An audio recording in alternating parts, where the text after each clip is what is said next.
What's good, everybody? Welcome to another episode of Fun with Dumb. It's the first episode of 2024, and we're starting the year off strong with a recent friend that I made on a shoot. We were on we went to Koreatown restaurant. A lot of times when these brands hit me up, it's usually they need some ambassador or tour guide of Koreatown, and they linked me up with another person who is a beast in so many fields: author, restaurateur, podcast filled with controversial takes on food that's going all over my feed right now. I'm in the comments, so curious about what they're saying. I'm here with Mr. David Chang. How you doing, sir? Honor to be here, man. No, thank you so much for pulling up, man. Yeah, of course. No, I didn't realize how many friends we have. A lot of mutual friends. Yeah. A lot of overlap, and I'm surprised it took us this long to hook up. Yeah, really. Yeah. No, I mean, I've heard about you from so many of the friends, obviously.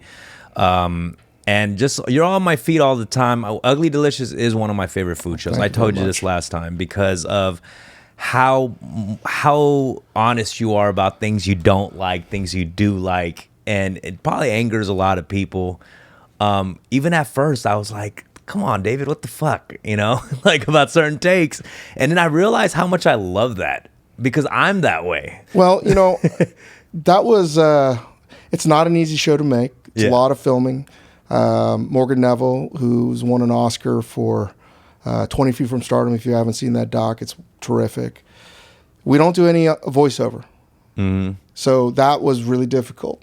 So you're getting things that are actually happening, and we decided not to edit anything that was going to be too perfect. We wanted to keep the things that were not controversial, but contradictory. Yeah. Because that's real life. Right. Someone can have opposing views on the same thing. And, I definitely have heard a lot of criticisms about it. But I feel good because we weren't trying to bullshit anybody. Yeah. And it wasn't a take that was, has to be for everybody. It was to start a conversation. That whole show is to start a conversation. Yep. It's not about, this is the only way. This is my way. And a lot of it is me learning about stuff along the way too and seeing my opinion change. Yeah, I agree. I think a lot of that, it is very Asian American in a way, the American aspect of how it influences your Asian takes. You know what I mean? I'm the same way. I go out to eat at certain places. I definitely know the proper way that they would expect me to respond to it as a voice in the Asian community, but I have also the honest what I feel about at that very moment in the taste. It might not taste better to me than the traditional way or sorts. You know what I mean? And I've heard you be so honest about that, and that's what was refreshing about the show. You know what I mean? I appreciate it. Yeah, and we've had those kind of takes on here too. We've had my boy Jay Key. He does a lot of food content in Queens, and he's highlighted so many of the Queens small businesses, which has been great. But we had a question fuck, marry, kill, bread, rice, and noodle, and that was a really interesting answer. And I'd like to kind of know how you would rank that. I'll just tell you right now, I'm marrying rice because I can't. I'm old now, and I think you can put yourself in Korean years when your rice goes from white to purple and brown, right? Yep. And I think about just eating a bowl of white rice all the time. Yep. I can't think about any other kind of rice. So rice pop is life. Mm-hmm. So it has to be forever. I'm in that. That's my longest relationship I've ever been in. It's right. I ain't going anywhere. Yep. God, this is controversial, man. But it is. Because I've sold a lot of noodles, but I think I'm going to kill noodles. Because my gut tells me hot bread. Yep. It's that momentary, it's just such a sliver in time. Yep. And it's just like a amazing, safe one-night stand. It's so good. There's so many ways you could prepare that and eat with something. I agree. Noodle has been the answer that's most popular to kill, which is tough. And you are a noodle man. I'm a noodle man, but I'm just giving you an honest take because you know, if I'm going to fuck something, it's got to be the one, just the hot, passionate thing. And that is bread. Yeah. So is noodle. I don't know, man. Naengmyeon is so good. Yeah. Yeah. That's, you know what? I got to say, of all the fuck, marry, kills, that's one of the most difficult ones. It is. It is. Yeah. No, I mean, even what you just said with noodles, though, the cold noodles is not necessarily popular amongst everybody. The Western palate is not necessarily used to savory cold. I mean, mori soba is probably about the only thing. And I use cultural benchmarks, particularly in foods, but definitely in Korean food, as to the barometer of where are we at? You know what I mean? Like in terms of acceptance. I mean, I could see restaurants that are not Korean serving their version of, let's say, like a dongjimi or something like that. Yeah. Yes. That's an amazing step. And I think they'd even start to sell something called dongjimi. And I have mixed feelings about that, but ultimately, I'm okay with that. Yeah. Right? Ultimately, I'm okay with that. That's a whole longer story. Especially people making kimchi that are not Korean. It's a much longer story about that. But I think when Korean cold noodles become something that you see on menus outside of Korean restaurants, I don't think that'll be in my lifetime. It will happen. Not in my lifetime. I think we were talking about this last time when we were eating about what foods we might see next blow up out of Korean foods. And I forget what you mentioned. You did think that certain things would never cross over. Like, I've been totally wrong. Like Gaejang, even though it's more of a raw dare, marinated crab. It's sort of been a social media viral thing as a dare. I think that if 50% of those people that are trying it are like, wow, this is actually awesome. I don't know why I had these inhibitions against it. This is great. I think that's a win. Yeah, yeah. And if you talk to people, I don't know if anyone does. I talk to people at H Mart. When I go to the grocery store, they're always like, we can't keep this thing on the shelves. Wow. Non-Koreans are buying, cured crab. It's crazy. Yeah, I wouldn't expect that. I really wouldn't expect that. And yeah, you could wrestle with the idea, is that bad or good? I'm really at a point now where I'm like, yeah, I think it's fucking good. That's an advanced Korean food. Like, you wouldn't eat that as a child. You know what I mean? Like, you got to eat that as an adult. Right. You know? But things that will never, ever become a thing are like raw skate. Yeah. Never. Yeah. I can't. Yeah. Sundae is never. Yeah, we talked about this. Never. That's what it was, sundae. Yeah. Yeah, I don't think sundae would ever. When you were growing up, you grew up on Korean food? Like your parents was cooking? It was Korean, and then I think my brothers and I wanted American food, and my mom cooked whatever she thought was American as well. And there was a period where my older brother, stopped eating Korean food altogether. Yeah. In fact, he doesn't eat any Korean food still. Like, he eats like the whitest white person you've ever seen. Oh, really? Interesting. But he does eat the Korean foods that white people would probably eat, like galbijjim and bulgogi. That's it. Right.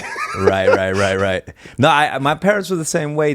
I would want American food, and there were things that were kind of in the middle, and one of them was like sausage pokum, which was like sliced sausages in ketchup. Do you remember that one? Of course. And that kind of like was in the line of like American and Korean a little bit, and I would eat that, and obviously the egg, that, and rice would be enough. The reason I bring up the parents thing is I want to ask you if you always loved your parents cooking growing up.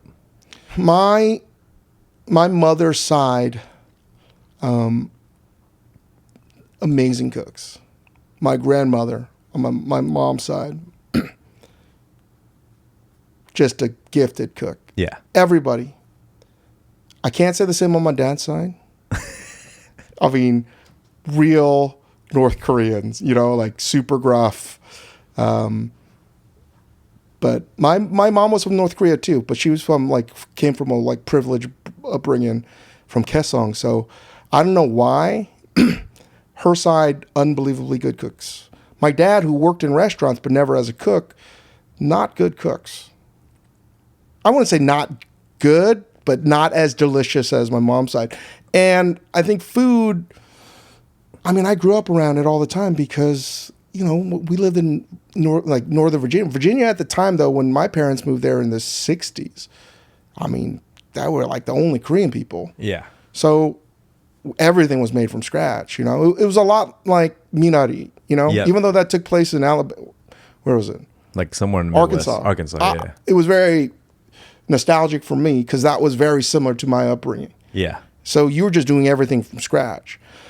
So I saw a lot of Korean food being made and loving, vocalizing your emotions in a loving way, not in a yelling way, because my family was very good at that. Mm-hmm. Never happened. The only way love was expressed was through food. Right. Only way. Right. Yeah. And I understand that now. I resented it, and now I'm like, shit.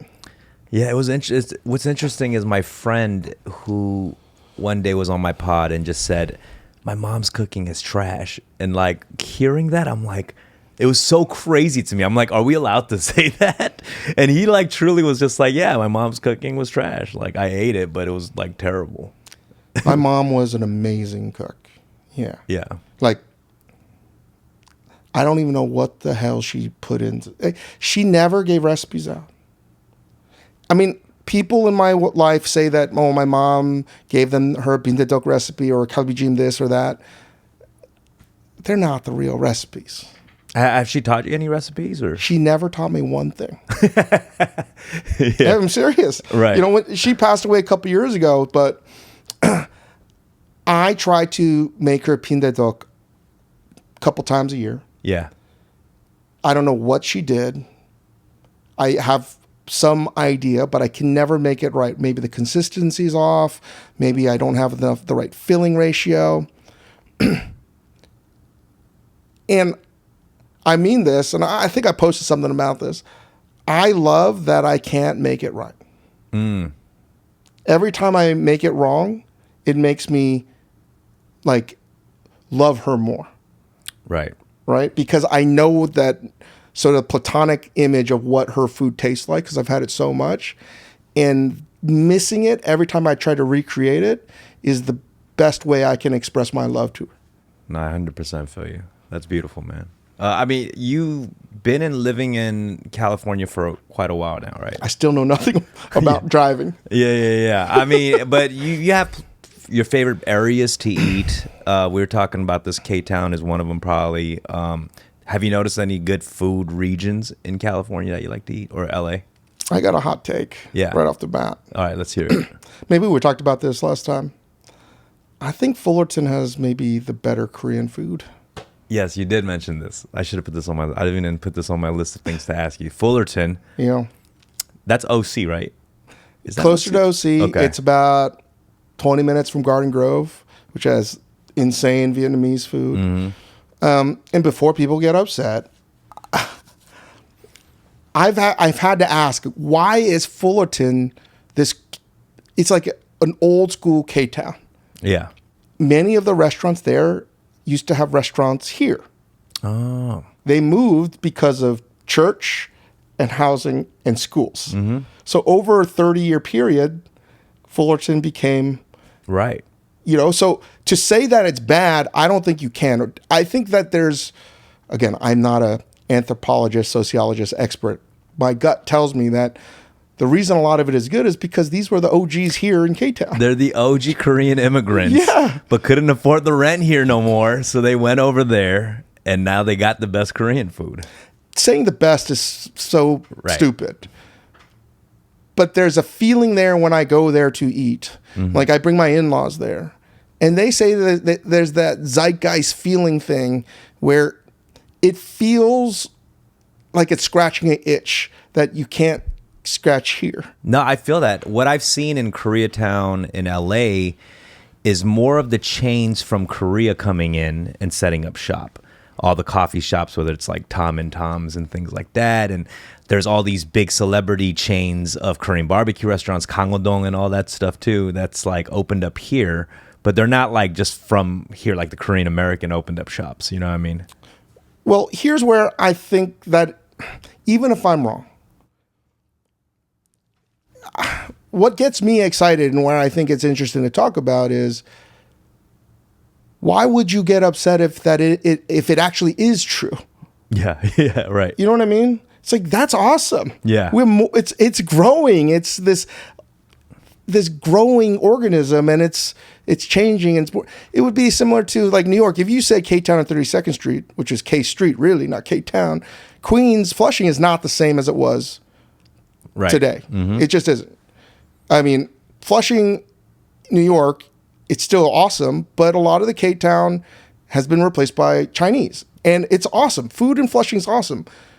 So it would be weird to say that Fort Lee doesn't have the best Korean food in the tri-state area. Yeah. Because it does. You know what I mean? Not when I say best. Yeah, you can eat well all over the place. But I don't know why people, for the most part, hold on to these, like they're rooting for a football team or something like that. It is. It's the pride in their team and their neighborhoods, and they want to hold that throne. I think that's sort of dangerous, though. Really? Yeah. Because it's the same kind of provincial thought that prevents people from growing and letting things go. Yeah, in your own neighborhood. Yeah. It's change is inevitable, man. I mean, that was like me with K-Town, I feel like, because I was one of those guys, because I know even Ben Baller got a bunch of shit because he went on some pod and was like, Koreatown has better Korean food and Korea, you know, but I heard that. That was who did say that? Because I was like, that's fucking wrong. Ben Baller said that, and that is completely wrong. I know Ben too. Shout out Ben, but that's like, and comments was going crazy. Some people agreeing. I'm like, no, you guys just haven't gone to Korea and like tried the different foods. They have places that specialize on like this, like a little dish on a menu in K-Town. You know, the specialization in Korea, the regionally, it just is. It's just, you know. You can't compare. Yeah. Just talking about Asian foods, I wanted to ask you about sauces because you've gone into the sauce business as well. What are some of your favorite Asian sauces? I would just say ginger scallion to me, the simplicity of it, the cleanliness, it's so clean. It can taste different with the variety or the age of a scallion and ginger. It's just so beautiful to me. I love ginger scallions so much. Yeah, ginger scallions. Because it's so versatile as well. To me, that's like the number one sauce. It's funny, when I think about Korean sauces, I don't think of them as sauces, though. You know, because we don't really have... Yeah. They're like, what, like there's marinades. You know, there's sesame oil. You might have yangnyeom, like dipping something, but... Yeah, if you look at like a samjang... What is that? That's not a sauce. I don't think it's a sauce. That's part of a dish. Right. You know what I mean? Yeah. You put the mandu. If somebody puts a mandu in samjang, you're like, what the fuck are you doing? You know what I mean? True. And you can't just put gochujang everywhere. So I don't know. Is there like a sauce? There are flavors that are constant. It's a sweet and spicy, like a gochujang flavor, yes, and you know, something that is soy based with sweet soy. Yeah, those are constants. Yeah, when you're dipping like a piece of brisket into like sesame oil and salt, that's not a sauce. That's just like, I don't know what it is. But like if you look at Cantonese food, like XO sauce is so good, man. Yeah, it's so good. The Chinese put that on everything. Good sauces. Yeah, Taiwanese too. It's like Taiwanese food seems to be a lot about the sauces. Yeah. Too. Well, you had a list of like your favorite Asian countries to eat at, right? It was like top 5. I think Vietnam was at the top. It's always changing. Yeah, that was like a summer list. Is it like a winter list or anything like that? Or I mean, if it's summer, I have to put Vietnam. Like, just so much of that food is so crisp and refreshing, and when it's hot outside. But right now, I don't know. I mean, wintertime is Korean food number one to me. Yeah. Because it's all about just jigaes and tangs, man. That's true. We're big on soup, so. And also, I would say summertime, too. Just naengmyeon is, I mean, it's so good. It is good. It is good. I mean, your last controversial take on Instagram was about Vegas having the best Chinese food. People got so mad. They did. They got really mad. But I wanted to ask you, if that's the case, and Vegas has some of the best food in the world because they do fly over some of the best chefs and all that, do they just have the best food in the country? Well, again, a lot of these takes, they're worth... Sometimes I feel like, you know, it's like I want first take on ESPN or something, right? Yeah. Let's just say Chinese food. I'm not a Chinese food expert. I eat a lot of it. I travel the world. SGV is good in some things, not everything. I think SGV is fucking amazing. Yeah. But to say that it's top tier in Cantonese food is wrong. I would put that in North America. I'd give that to Richmond in Vancouver area. Yeah. Like, no question about Yeah. that. Like, not even I would never even think twice about that. So when you say what is the best, I think it's a relative, phrasing of things. So it's what are you in the mood for? But what Las Vegas has that's all very good, above average to very good, is like sort of a little bit of everything. It's like an international food court. Yeah. Yeah. Is it going to be the best in one specialized thing? No, it's not.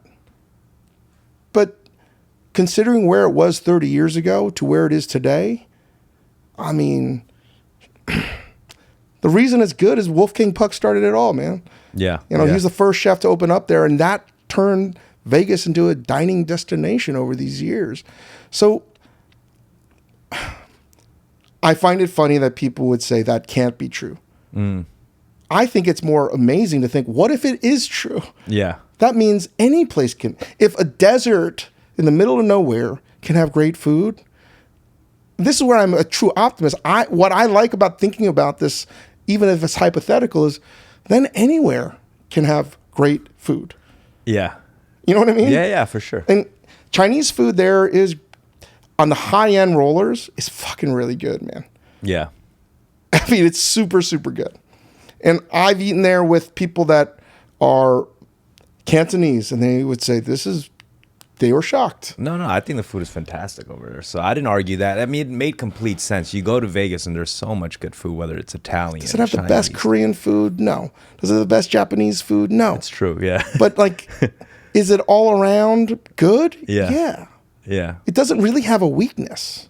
Yeah, I mean, I just love the take. I love seeing your takes, and you stir up people, and I'm wonder sometimes like, oh, he's trolling everybody at this point. But it also makes me think there's so many people making food takes, right, with all these pod clips and stuff on the internet. Like, how much do you come across that and like sit and watch a clip all the way through on someone's food take, and where do you stand on that? And like, what would it take for you to actually comment and be outraged about a food take? I don't watch too much food takes. I'll follow chefs. But watching other food takes, there's some people that are on TikTok that I think are doing the work and that are really good. But I'm not on TikTok that much. So I got to be honest with you, I'm not scrolling through to find food takes. When I'm trying to do anything food oriented, I want to see, a chef's got this on his menu, or they're working on this, or this chef is in this phase in their career right now, they're doing this. That's what I'm looking at a little bit more. Or if somebody that I'm really close with is that I know is a fucking true gourmand and I trust their opinion, what are they eating? Like Little Meg in Japan and Hong Kong, she's one of the best eaters in the fucking world. So I'm interested to know what she's thinking about food. Interesting. Yeah. Not so much the takes. Not that I don't. If somebody wants to tell me who to follow, I'm happy to follow. But it's not coming on my feed. Yeah. When you mean eaters, do you mean just like almost like food critics? Like you go eat a meal and you respect their opinion, or is it somebody who just genuinely eats really well? They're people that are like all the above. Yeah. The amateurs that could be professionals, but they just eat really well. Yeah. Like extremely well. And you're like, what? Yeah. And they're like commenting as they eat on. No, they don't necessarily comment. They're more. I'm trying to understand. Eater There just mean like a commenters. mukbang There are people that blog, and Yeah. there are places where they can do that. But I think what's interesting from the people that I like, Little Meg, I'll bring up her name again, is that she has a specific viewpoint and she has a point of view. And she's not trying to appease anybody. Yeah. And that I appreciate, right? She's not trying to amass followers or do this. She's just, this is what I like, this is what I eat, and I'm after the best. Yeah. And she has taught me so much about sushi in Japan. She knows so Oh, much. shit. I think I know who you're talking about. Yeah, I think I've come across her stuff. Margaret Lamb. She's badass. Have you heard of Bop Ross by any chance? Mm-mm. Like it's Bop, like Korean pop, and then Ross. He's one of my favorites. Oh, he had him on your pod, right? Yeah, my boy Rick. Yeah, I just wanted to put him on because the way he's my favorite eater right now. The way he describes food is just hilarious, and he's really good with words because he's a rapper too. But yeah. That would help with being a wordsmith for sure. Yeah. I mean, I will tell you though that the person that I probably do follow for food takes, but not necessarily food takes. I made this proclamation, and I think people are like, "What the fuck?" But I actually think it's true. Keith Lee. Yeah. I think he's the most important figure in food criticism today. Why is that? He's talking about restaurants that have been historically underrepresented in the media. Black-owned, family-owned businesses. Yep. And he's shining a light. He's and it's like real reaction. Most of the food critics today went to an Ivy League school and they have a certain amount of this or that. I'm friends with a lot of them and they're amazing. But they're writing for an audience that is relatively small and privileged. Right. So I think what Keith Lee is doing is, I hate to use the word democratic, but it is. Mm-hmm. And nobody's trying to co-opt them. He's just like, I'm eating my food, trying to do it without any bias, pick it up, I'm eating in my car, I'm giving you a real reaction. I'm like, isn't that what a fucking review should be? Yeah, no, I agree. I agree. That guy is changing businesses. Yeah. Like in a positive way. So I find it weird that not more people are talking about the impact that he has. Yeah. And I think this is very exciting. Yeah, I think in just this past year, he's starting to get some more mainstream attention, showing up on radio shows, television gigs. But he's like the most talked about dude on the internet when it comes to food almost, you know? There's like crazy thousands of comments. Because he's just being him, though. Yeah. You know what I mean? Yeah. And I marvel at it, and I'm so happy for him, but also point of view. He's not, let me rank every Michelin star restaurant, let me do this. Maybe he'll get to that point, but for right now, he's just like, hey, tell me where it's good. Hey, I'm in New York. Where should I eat? I mean, how different is that than anybody visiting New York for the first time? No, for sure. And I think it puts everyone in a specific point of view that may not be for everybody, but I think in a world where everyone's becoming sort of this uni-mind, it's very refreshing to have somebody that's like, no, this is just what I do. No, 100%. And it's just good to see another generation as well, because I feel like you definitely come from like more of the OG generation now with food, and there's like a whole new We sound fucking old, huh? Every time I call somebody an OG, they're like, you're saying I'm old, aren't you? True, it's a nice way of saying old, yeah. Where are you with like beverages and pairing like, you know, drinks with food? Like, are you big on that? Yeah. Yeah. I mean, I'm the worst kind of snob. Because, you know, I make fun of the super elites, but I definitely like to drink the best shit in the world too, you know? But it's not like I don't have a wine cellar at my house. I'm never going to collect it.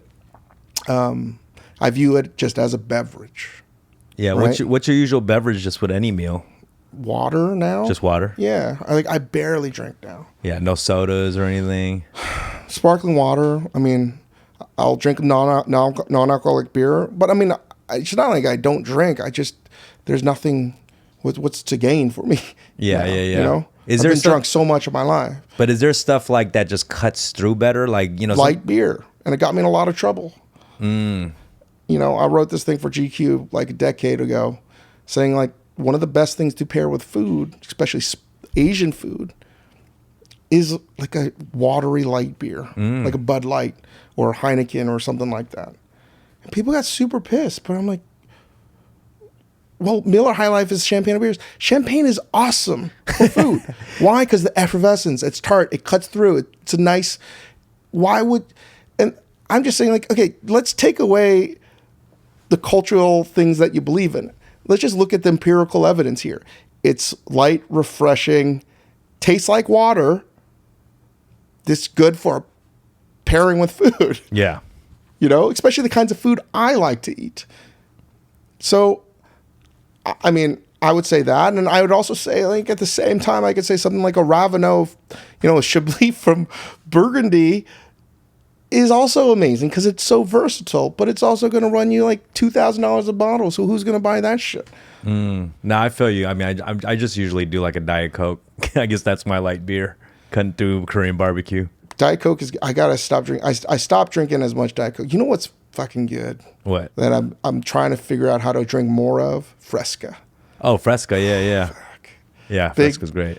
Big fan of Fresca. Yeah. I just had one recently and I was like, man, I gotta drink more of this. Yeah, no, I love Fresca, and just classic Mexican Coke is. I mean, people now, I'm like, I drank Diet Coke because it's saying it was better than to drink Coca-Cola, and now like Diet Coke can give you cancer, so I have to go back to Coca-Cola. But that's always been the case. Growing up, I was like, everything's Tab's gonna give you cancer. Right, it is right. whatever. But Coke Zero is pretty good too. Yeah, I have a bunch of friends who are like in the restaurant business, and I feel like I've seen some of them really struggle, and some make certain mistakes, some thrive. Like, what are some of the biggest like mistakes you see first-time restaurateurs make when they're starting their first business? I'd say the number one thing is they're not fully committed.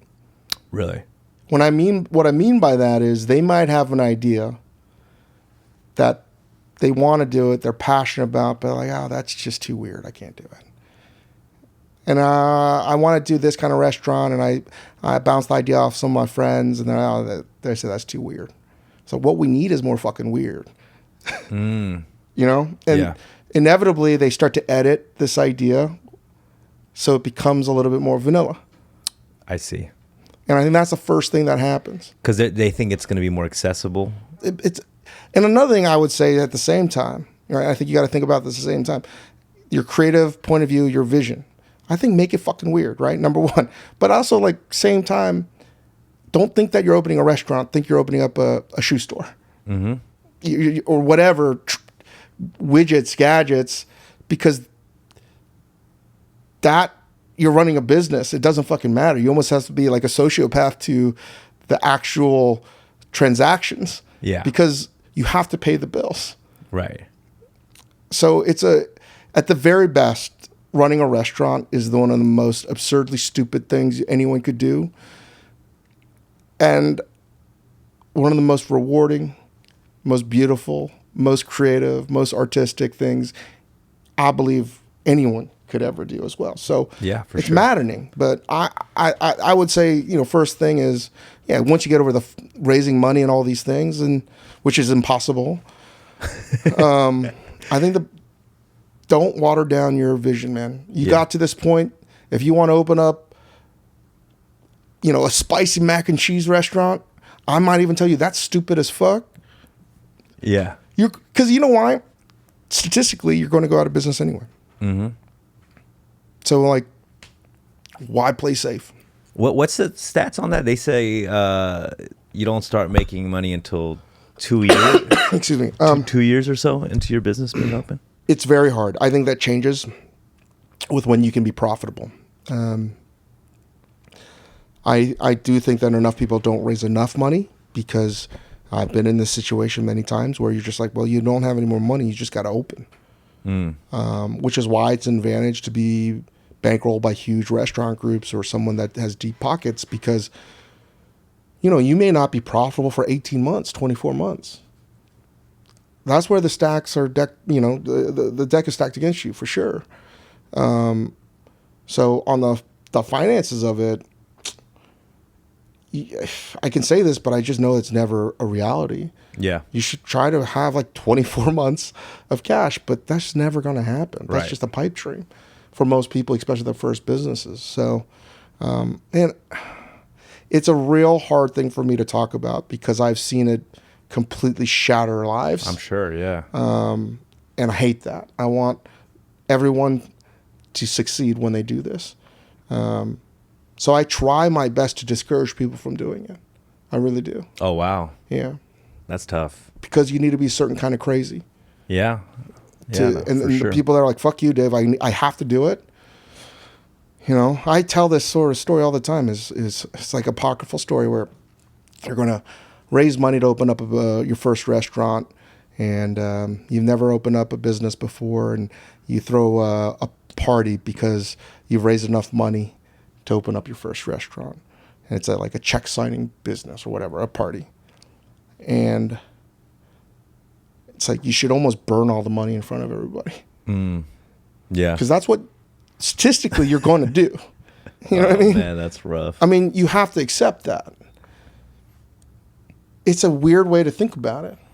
But if you start to mentally think about it, like, okay, if I have to actually host a dinner, burn my capital in front of the investors, and if that's what I have to do, then where do I fucking sign up? You know, it's almost such an absurd process that almost to be unhinged, because you have to express yourself in a business. Like there's no other way as an artist, you know, like you have to do it. There's nothing else that's going to scratch that itch. Then those are the people you bet on. It's hard. This fucking business is hard. Nah, I know. I've been seeing my friends struggle in this business for a bit now. I gotta ask you, so when you're on your like health kick, do you do like salads and stuff randomly for meals? Would you just go and grab a salad? I mean, I have had to clean up my act health-wise. The older I get, I'm turning 47 this year. You know, I had kids late in life. I mean, I want to not just be around. I want to be able to do shit when they're older. So I'm taking what I do more seriously. Not that I'm perfect at all, but I'm not eating healthy like that. I'd rather eat steamed fish or something like that. Right. I'll eat salad, but it's not like, oh shit, I gotta. Yeah. There's other things I will consume. Yeah, when did salad become like the go-to healthy food thing? Because it's not. Only in America. Yeah, that's true. Only in America. You couldn't find a salad in Korea. No, man. People are like, well, cook that shit. Cook it. Yeah, that's so weird. The salads became the thing. And I don't know why for me, too. I'm just like, when I'm trying to be healthy, the go-to thing is grab a salad. It doesn't make me... To me, it's not eating healthy. I think I eat healthy. It's just cutting out the shit that's not healthy. You know what I mean? No, I feel you. What have you cut out that's some of your favorites? I'm just trying not to smoke pot at night. Get the munchies? Dude. Eat late at night? That's the main reason why I'm like cutting it out. Yeah. I can't. Has smoking pot, like, throughout your life affected your, food tastes and I don't know, just everything you do in food? No, I mean, I never do it during the day. It's always been at night for me. Even if it's edible, it's just the munchies to me. Food tastes so good. It's special, yeah. So special. Yeah. So that's, it's like I can almost taste what food's going to taste like being in that state. Yeah. I think about that, just like eating food high.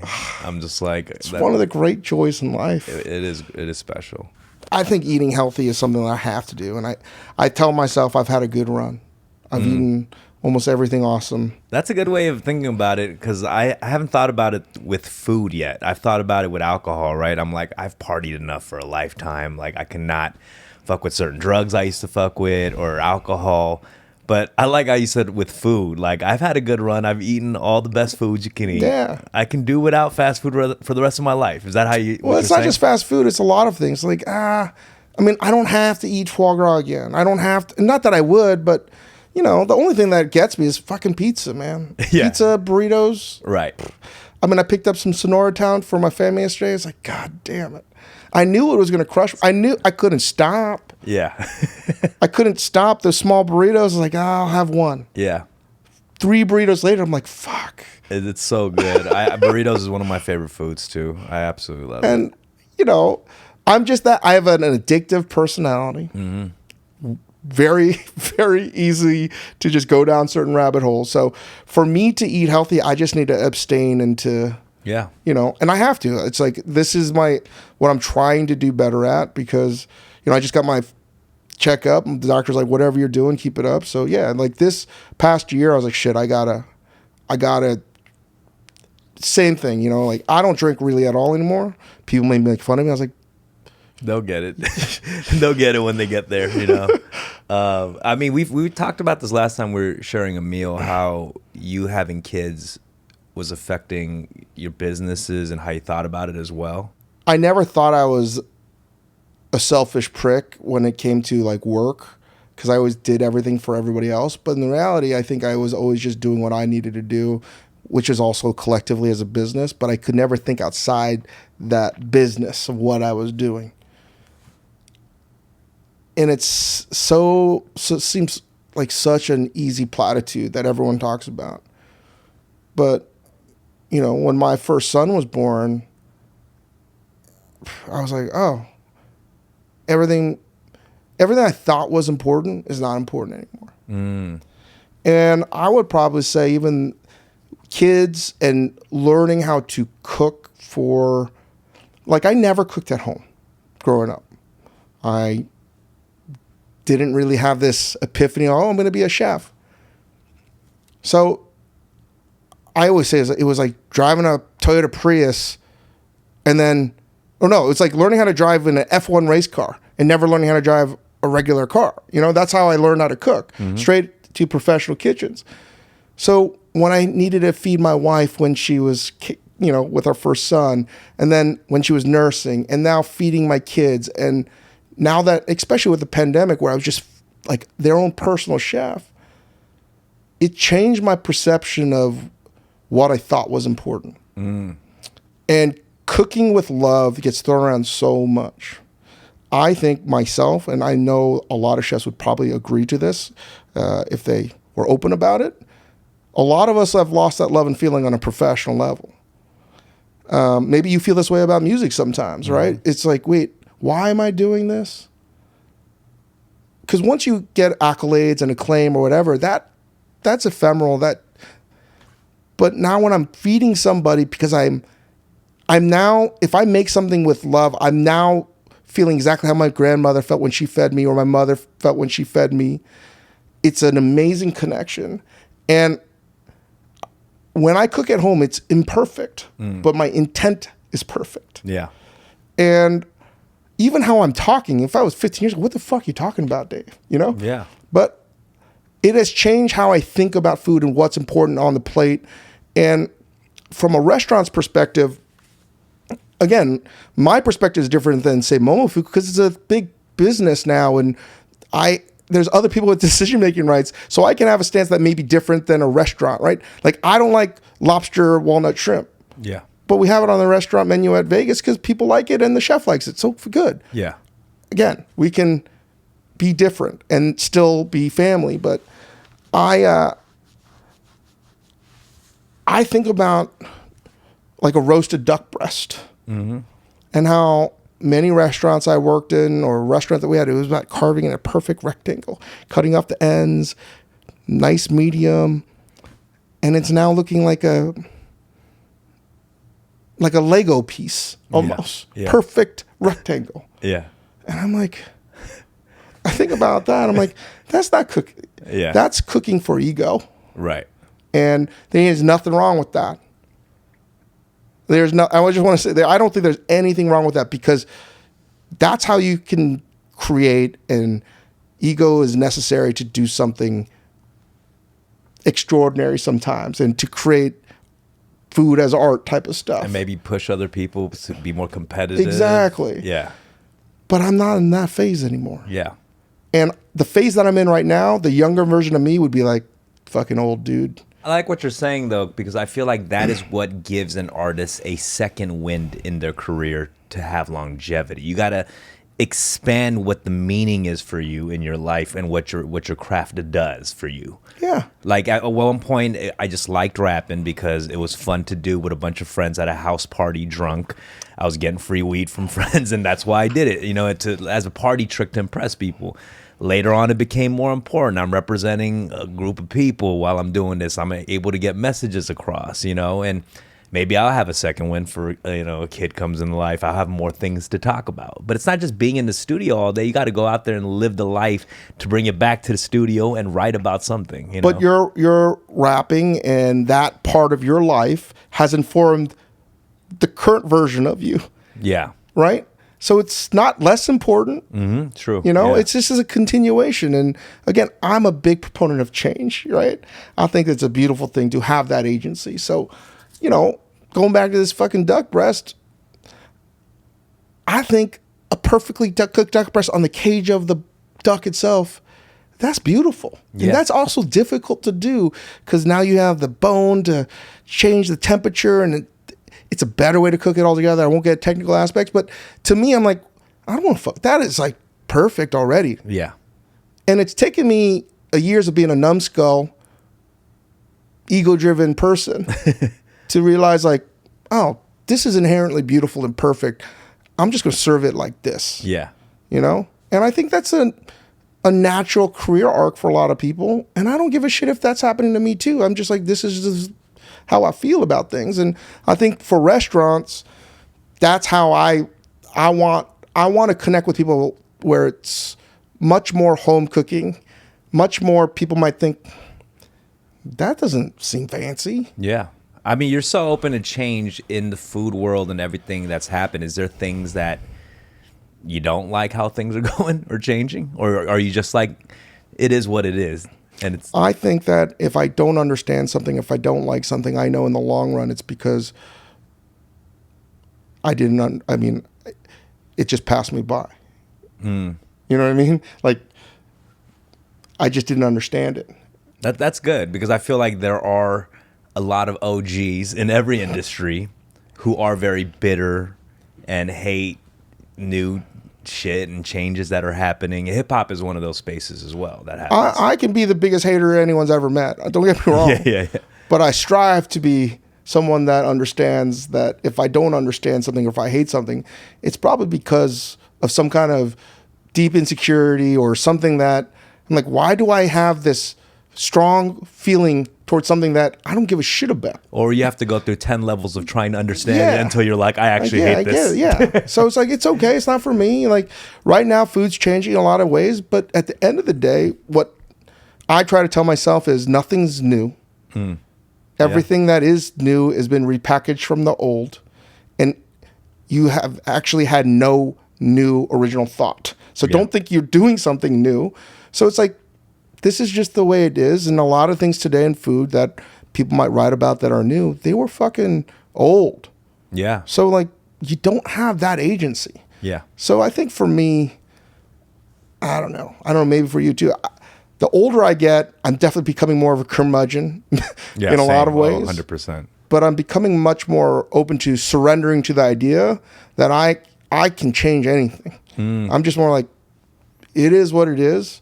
I can still maybe dislike it, but it's also like, I'm just getting fucking older. Yeah, same. No, I'm starting to curmudgeon myself. I mean, people who've watched this pod will totally see that. But as we're wrapping up 2023, what are some of the big food trends or just hot topics around food that you've seen all throughout the year? I mean, San Francisco SF Gate, I think today just posted something about a lot of restaurants in LA closing. I think what we're going to see is, unfortunately, maybe more rough times ahead. Is that just the economy or what's? I don't know. I think there's a lot of things at play. A lot of this was going to probably happen over a 15, 20-year period. The pandemic shortened that into 3 years. Right. Changed everything. So I think it's natural for us to be like, this is not the same. Because of that, this was probably going to happen over a 15, 20-year period. But again, in 2024, moving forward, restaurants that are written about, talked about, coveted, are going to be destination dining that is experiential, very hard to get to, and also extremely cost prohibitive. The other kind of restaurants that are really in vogue are not necessarily chef-driven restaurants, but you feel good. You feel good in them. Okay. You know what I mean? Like, it's like a diner feel or something. not even a diner feel. There are restaurants that have ambiance. It looks beautiful. People look fucking beautiful. Right. You know, I always use the expression like, it always feels like you're on cocaine in these restaurants. You know what I mean? Like, you feel good. Right. You're getting treated like you're a person of importance, which you're not. You know, I think people after the past couple years, they want to feel something extravagant. Right. I think that's long term net negative for food, because very few people can pull that off. But if that's the shit that people want, then, a lot of the smaller, independent, weird restaurants, and I mean say weird in the best possible way, different, it's harder to get noticed. Yeah. So that's why I think that it's a net negative. That's just my perspective. And I think that you're going to see there's a lot. I mean, yeah, New York, it's a lot of French dining and shit like that. LA, I don't know. LA dining's in a weird spot. Really? I think it's in flux. Right? So I'm not sure what's going to happen, but I do think where we're at in food is like everything else in culture. And this is what gives me not peace, but less anxiety, is when I can try to look at other pockets of culture where things are creative and businesses with music, fashion, literature, art, whatever. And a lot of those variables, patterns are the same. And I think in food right now, it's going to be harder to distinguish yourself than ever before. I mean, in music, how hard is it if you're fucking awesome at something? You know? Yeah. Used to be that if you were really good, people might find out. You got to play this whole other game now. So many different factors. It's fractionalized and it's super niche. And I don't know if that's good or bad, but sometimes I wonder, man, it's sort of nice watching Seinfeld and everybody was watching Seinfeld. Yeah. You know what I mean? Yeah. I mean, granted, there was less options, but there's comfort in knowing that we're what you're interested in, that a good chunk of the population is also interested in. Yeah, we're all talking about the same things. And that was very similar in food. And now it's just like music. Right. Everyone's got their little niche community. This is what I want. This is going to do. Makes it tougher. While it's great for diners, it's very fucking hard if you're operating restaurants. Right. Because you're fighting over this small group of people that are intensely passionate about what you're doing, but you're never increasing your audience size. Right. Oh, damn. So crazy because I see it firsthand with friends' businesses. Right? It's so insane. Yeah. No, 100%. Well, I mean, we're going to wrap it up, but before we go, just shout out 3 Los Angeles restaurants. I would say still one of my favorite restaurants in LA is Hamlet's Kitchen in Glendale. Oh, I haven't gone to that spot. It's so fucking awesome. And Lee, who I work with, he's the one that discovered it. I mean, it's been around for 25 plus years. It's the kind of restaurant that I love because it can only exist in Los Angeles. Okay. Armenian. And a lot of these kebab shops are Armenian because if they serve pork or pork ribs, then, it's going to be more of our Armenian family or business.